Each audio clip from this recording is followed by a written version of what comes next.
প্রিয় দর্শক আসসালামু আলাইকুম। উজান টিভি সংবাদে স্বাগতম। বাসতলায় বসে খবর পড়ছি উজান টিভির সিইও হাসান এবং আপনারা দেখছেন মঙ্গল গ্রহের বাসতলায় বসে প্রচারিত বিশ্বের একমাত্র নন স্যাটেলাইটভুক্ত মিসাইল বহনকারী বাস প্রদানকারী প্রথম পারমাণবিক চ্যানেল উজান টিভি। শিরোনাম শেষে বাস দিয়ে শুরু করছি বিস্তারিত সংবাদ। বাঁশ উৎপাদনে বিশ্বে বাংলাদেশের অবস্থান অষ্টম, কিন্তু বাঁশ দেয়ায় বিশ্বে প্রথম স্থান অর্জন করেছে বাংলাদেশ।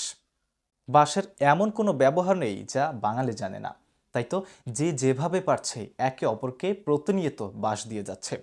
হয়তো সামনে থেকে, নয়তো পেছন থেকে, হয়তো আইক্যওয়ালা বাঁশ, নয়তো আইক্যে ছাড়া বাঁশ। গবেষণায় দেখা গেছে বাঙালি আইক্যওয়ালা বাঁশ দিতেই বেশি পছন্দ করে। বাংলাদেশে এমন বাঁশের ব্যবহার পৃথিবীর আর কোথাও দেখা যায় না। এখানে বহুতল ভবনে বাঁশের ব্যবহার করা হয়, বাঁশ ব্যবহার করা হয় রাস্তায়, বাঁশ ব্যবহার করা হয় ব্রিজে।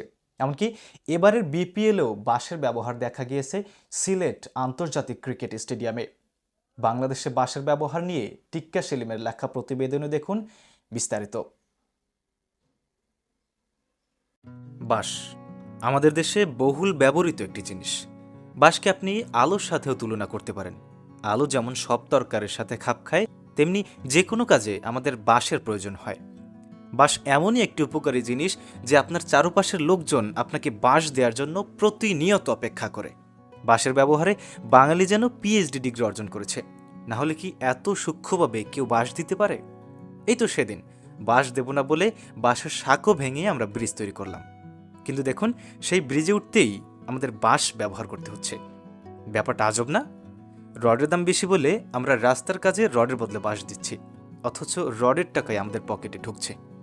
এই যে দেখুন, বহুতল ভবন নির্মাণেও আমরা রডের বদলে বাঁশ দিচ্ছি, কারণ আমরা জানি কিছুদিন পরে রডে মরিচা ধরে যাবে। কিন্তু যেই বাঁশ আমরা দিচ্ছি তার কি কোনো ক্ষয় আছে? ব্রিজ নির্মাণেও রাতের আধারে রডের বদলে বাঁশ দিচ্ছি, আবার সেই ব্রিজে উঠতেই আমাদের বাঁশ ব্যবহার করতে হচ্ছে। রেললাইনের রাস্তাগুলোর জয়েন্ট খুলে যাচ্ছে, মেরামত না করেও সেখানে আমরা বাঁশ দিচ্ছি। বাঁশের ব্যবহার তো এখন দিন দিন আন্তর্জাতিক পর্যায়ে চলে যাচ্ছে। এই যে বিপিএলে সিলেট আন্তর্জাতিক ক্রিকেট স্টেডিয়ামের সাইড স্ক্রিন দাঁড় করাতেও আমরা বাঁশ দিয়েছি। আমাদেরকে আর কি করতে বলেন? যে বাঁশের ব্যবহার আমরা বাঙালিদের শিখিয়ে দিয়েছি, যুগের পর যুগ সেটি চলমান থাকবে। টিক্কা সেলিম, উজান টিভি। প্রিয় দর্শক, এই ছিল আমাদের বাঁশ দেওয়ার সংবাদ। আমাদের বাঁশ নিয়ে উপকৃত হলে ভিডিওটি শেয়ার করবেন এবং এই পর্বে যথাযথ বাঁশ দেওয়া হয়েছে কিনা কমেন্ট করে জানাবেন। আমাদের পরবর্তী বাঁশ নিতে উজান টিভি ফেসবুক পেজ ফলো করে ইউটিউব চ্যানেল সাবস্ক্রাইব করবেন। পরবর্তী বাঁশ নেওয়ার আমন্ত্রণ জানিয়ে আজকের মতো বিদায় নিচ্ছি। আল্লাহ হাফেজ।